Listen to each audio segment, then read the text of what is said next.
Hey everybody, welcome to day 8 of my 14-day introduction to meditation.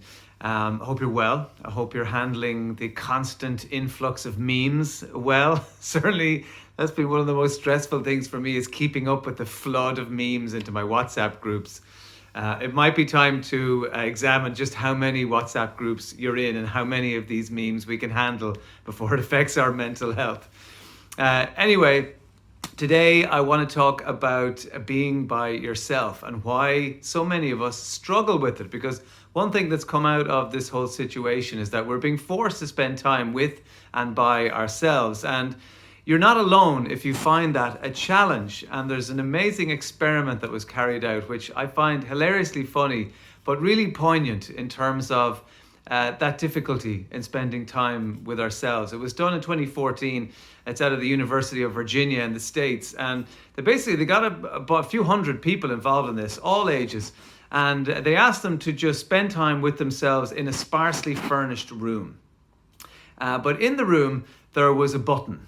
And for any time during the 15 minutes, without their phones, without any distractions, just their thoughts, they did have the option of pressing the button if they wanted. And what the button did was it administered an electric shock. So people sat in the experiment and they had the option of electrocuting themselves, or they could just sit there alone with their thoughts. The results were pretty startling. 67% of us men chose to electrocute ourselves during the 15 minutes. 67%. One guy in the study electrocuted himself 197 times in 15 minutes. That's how much he did not want to be left alone with his thoughts. You ladies were a little bit better. 25% of you chose to electrocute yourselves rather than sit there with your own thoughts. And I just thought, wow. I mean, it's such amazing scientific proof that it's a challenge. You know, we much prefer distractions, whether it's music or reading or telly or Netflix or whatever it is.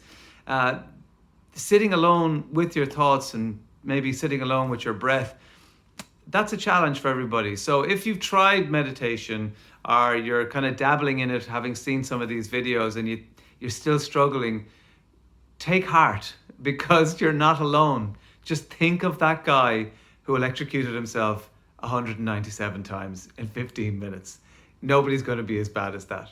So I hope that reassures you that everyone finds it a little bit challenging to sit with their thoughts. But that's not to say that we can't do it and that we can't get better at it. And what a perfect time we have to do it now. So I hope you're all well. Don't forget, go to dermotwhelan.com. My guided meditations are there. And there's no electric shocks required. Talk to you next time.